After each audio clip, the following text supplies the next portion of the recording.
Halo, jumpa lagi dengan kita di Info Fotografi Channel di YouTube. Jadi kali ini kita akan mengulas soal kamera Olympus dan kebetulan kita sudah dapat pinjaman dari Olympus Indonesia berupa satu buah Olympus Pen F. Nah, ini kamera yang masih sangat baru. Kita akan bahas apa aja fitur-fitur dan kecanggihannya dengan Enche. Nah, Iya, sebelumnya gimana nih? Kita menyapa pemirsa dulu ya. Jadi udah cukup lama ya kita mungkin absen dalam bikin iya. video ya. Sudah sebenarnya udah cukup lama yaitu 1 tahunan sehingga tapi kita tetap masih semangat bikin video. Kebetulan ini ada PNF ya udah kita pakai untuk kita review. Nah, pertama tentu kita lihat dari fisik luarnya dulu nih. Dari segmennya Olympus Pen, kita tahu udah ada Olympus Pen di saat sebelumnya dan ada juga Olympus OMD. Nah, kalau Iya. gitu kamera ini lebih berada di posisi mana nih? Iya, jadi Olympus itu di dunia kamera mirrorless ada 2 seri nih. Ada seri pen yang desainnya itu compact dan retro ya. Jadi desainnya itu kayak di masa lalu ya, dan bentuknya kotak seperti ini.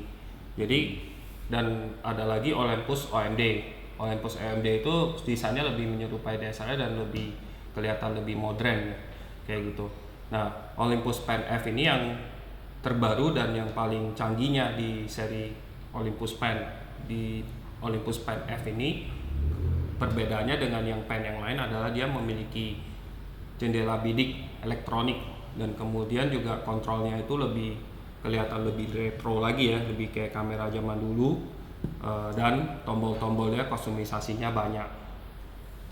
Oke, berarti ini bisa dibilang kamera pen pertama ya yang ada jendela bidiknya ya. Betul sekali. Dan kendali-kendalinya dan ini bisa layar lipat juga. Iya, Jadi udah banyak kesamaan dengan Olympus OMD kelihatannya. betul.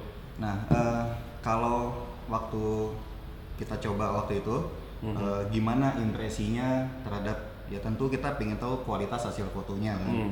Apalagi dari spesifikasinya ini adalah Olympus pertama yang sudah pakai sensor 20 megapiksel ya. Iya, betul. Jadi ya memang di deretan kamera mirrorless Olympus, Pen F ini punya resolusi yang paling tinggi pertama yaitu 20 megapiksel. Yang lainnya masih 16 megapiksel. Seperti itu. Jadi kualitasnya saya lihat detailnya kalau kita zoom lebih banyak detail yang tertangkap.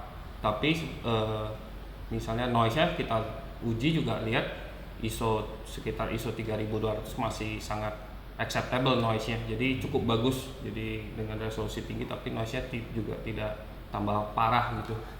Ya. Oke. Nah, satu lagi yang juga istimewa yang saya tahu dia juga sama dengan OMD yaitu ada 5 aksis image stabilizer. Jadi di Betul. dalam sensornya dia bisa bergerak untuk menstabilkan getarannya.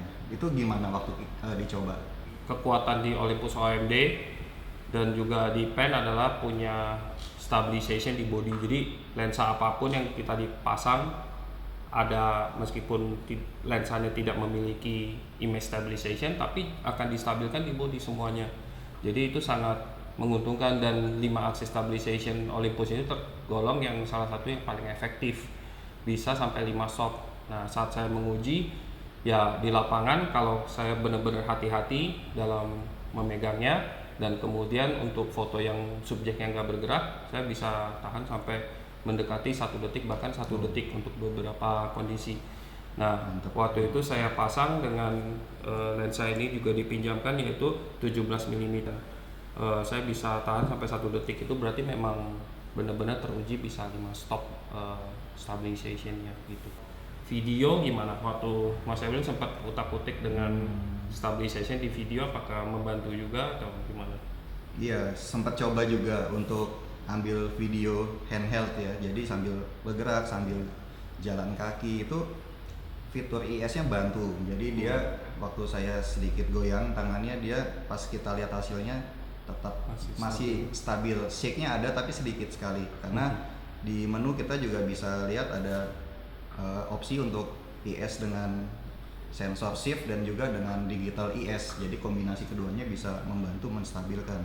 Betul. Nah, di kamera ini yang kemampuan 5 aksis itu juga dia bisa bisa dimanfaatkan untuk membuat satu foto yang resolusinya sangat tinggi ya, itu gimana jadi dia?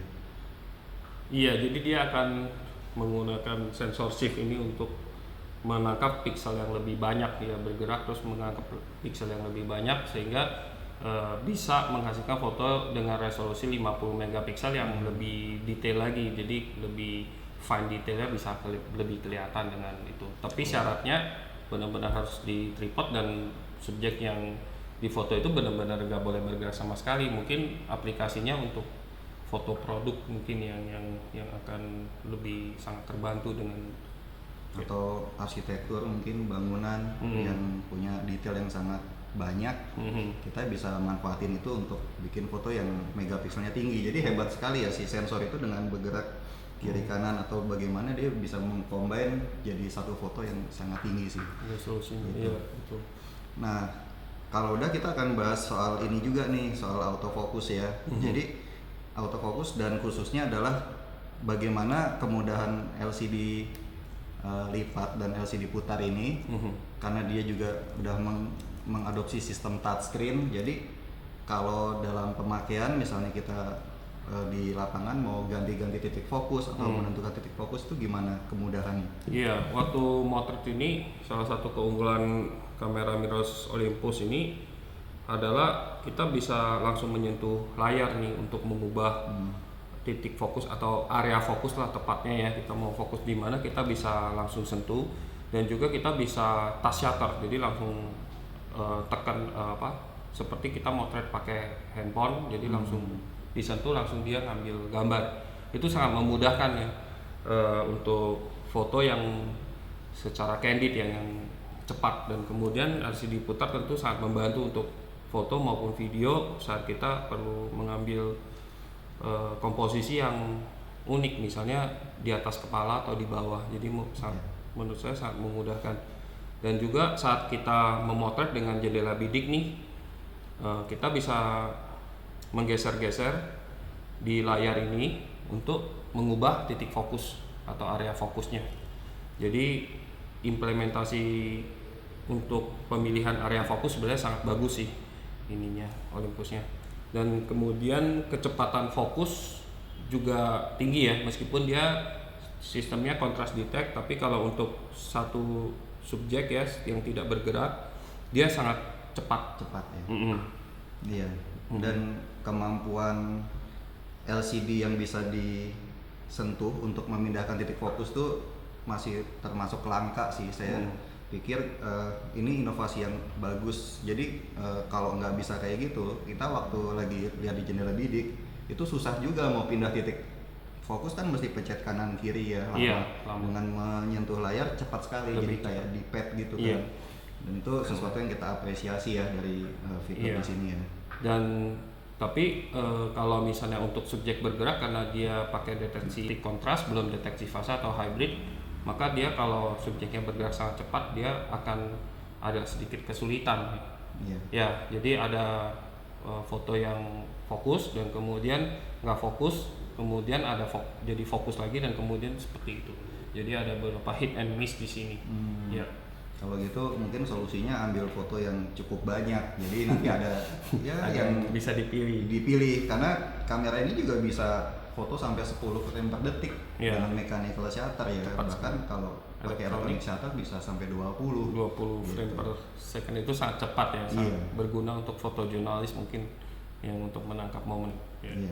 Ya, nah kalau kita sudah simak apa yang tadi diulas nih, ya memang spesifikasinya mantap ya.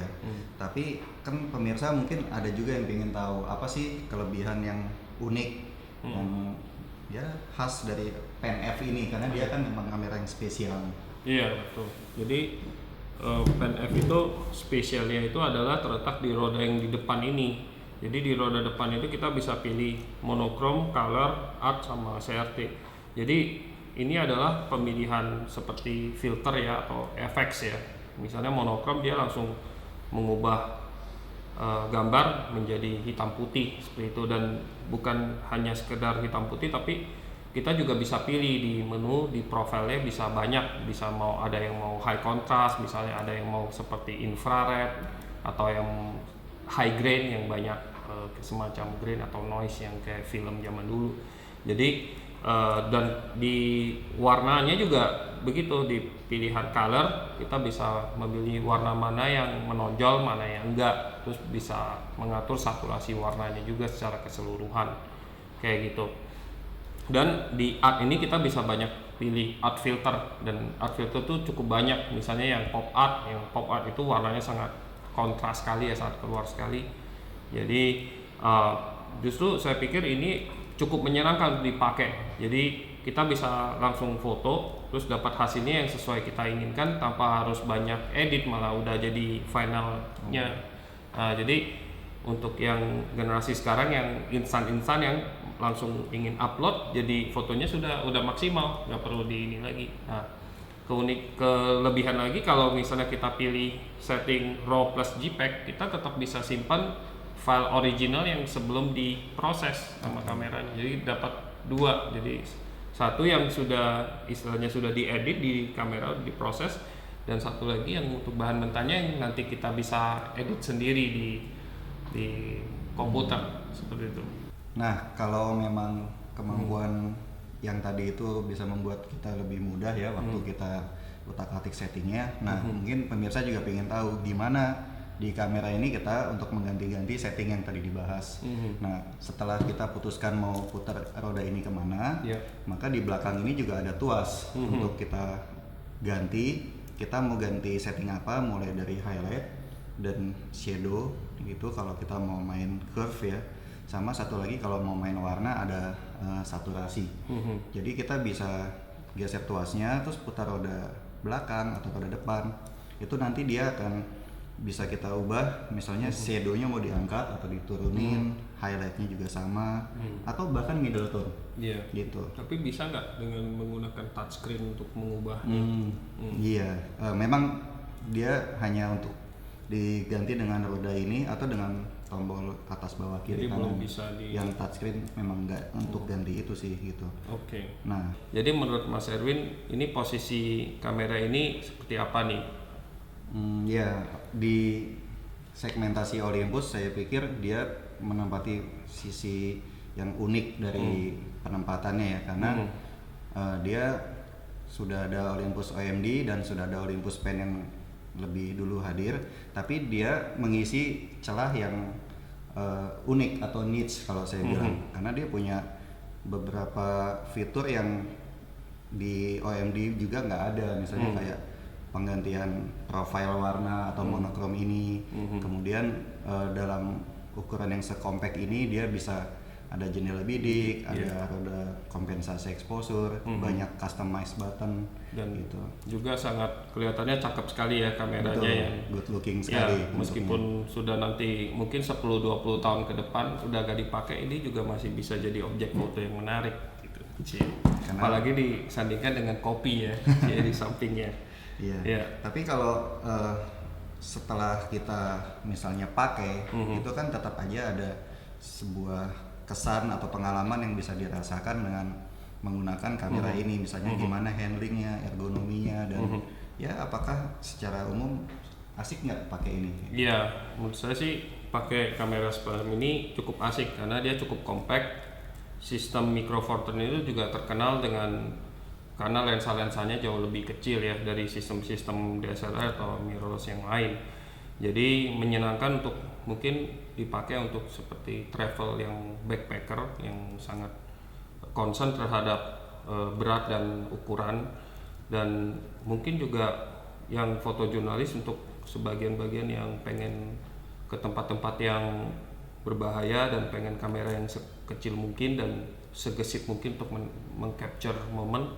Nah, ini juga bisa dipakai, dan lalu street photography juga bakal seneng kayaknya karena dia bisa motret tanpa ketahuan, misalnya dengan LCD muternya terus menggunakan touchscreen untuk memotret, dan ya kurang lebih seperti itu sih Olympus Pen F ini ya.